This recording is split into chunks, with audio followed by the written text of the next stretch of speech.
जे ॾींहुं तमामु ई वॾो ॾींहुं आहे 10 मई 2024 अक्षय तृतीया, जंहिंखे पाण चईंदा आहियूं आखा तीज। इन ॾींहुं पाण खे सभु हिंदू धर्म में इहो ॾींहुं सभिनि खां वॾो ॾींहुं मञियो वेंदो आहे। इन ॾींहुं पाण खे को बि तीर्थ त्योहार कोन ॾिसणो आहे। इन ॾींहुं पाण पंहिंजा सुठा कार्य कम करे सघूं था। पाण खे को बि पाण खे दुकानु अॼु जे ॾींहुं आरंभ करणी आहे, पाण करे सघूं था। पाण खे मुंडन करिणो आहे, पाण करे सघूं था। पाण खे शादियूं करणियूं आहिनि, कुझु बि सुठो कार्य करिणो आहे, अक्षय तृतीया जे ॾींहुं करे सघूं था। पर छो इन ॾींहुं गंगा माँ जो अवतरण अॼु जे ॾींहुं थियो हो। इन ॾींहुं भॻवानु कृष्ण ऐं सुदामा जो मिलन थियो हो। इन ॾींहुं कुबेर देवता खे खजानो मिलियो हो। इन ॾींहुं सतयुग खां त्रेता युग जो आरंभ थियो हो। अहिड़ी घणेई नयूं शुरूआतूं इन ॾींहुं थियूं हुयूं। इन ॾींहुं बद्रीनाथ पवित्र तीर्थ स्थल जा कपाट 6 महीने लाइ खुली वेंदा आहिनि। इन ॾींहुं बांके बिहारी वृंदावन जे मंदिर में उन्हनि जा पाण चरण जा दर्शन करे सघूं था ऐं बाक़ी उन्हनि जा चरण जा दर्शन पाण कॾहिं नथा करे सघूं। ॿियो इन ॾींहुं द्रौपदी जो चीर हरण बि भॻवानु श्री कृष्ण पचायो हो।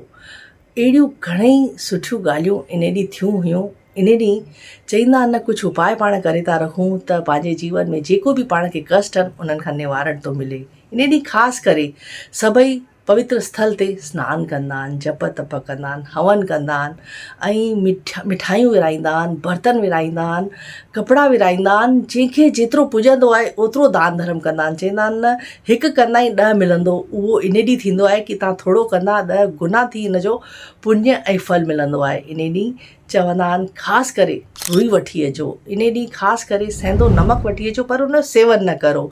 इन ॾींहुं ख़ासि करे पंहिंजे घर में राई वठी अचो ऐं उहो शाम जे वक़्तु पंहिंजे घर जे दरवाजे ते रखी रखो। ऐं ॿियो 5 कौड़ियूं वठी अचो, जंहिंखे माता लक्ष्मी जे चरणनि में ॻाढ़े कपिड़े में रखी रखो। जिते पंहिंजी धन संपदा आहे उते रखी रखो। पंहिंजे जीवन में धन जो वाधारो थींदो।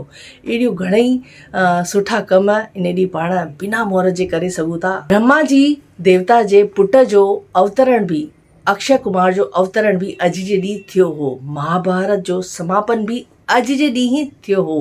अॼु जे ॾींहुं तमामु ई एतिरियूं वॾियूं वॾियूं ॻाल्हियूं जेके थियूं शास्त्रनि में, इहे इन वजह सां इहो ॾींहुं तमामु ई वॾो आहे ऐं इन जी महत्ता तमामु ई वधीक आहे। ऐं ॿियो परशुराम जयंती बि इन ॾींहुं मल्हाईंदा आहिनि। त इन ॾींहुं पंहिंजे जीवन में को बि मुहूर्त ॾिसण जी ज़रूरत कान्हे। सुठा कार्य कम पाण इन ॾींहुं करे सघूं था। तव्हां सभिनि खे सिंधी समाचार राजस्थान जी पूरी टीम तरफ़ां लख लख करोड़ करोड़ वाधायूं हुजनि। तव्हांजे जीवन में धन संपदा जो वाधारो रहे ऐं घर सुख समृद्धि सां भरियल रहे। जय श्री झूलेलाल।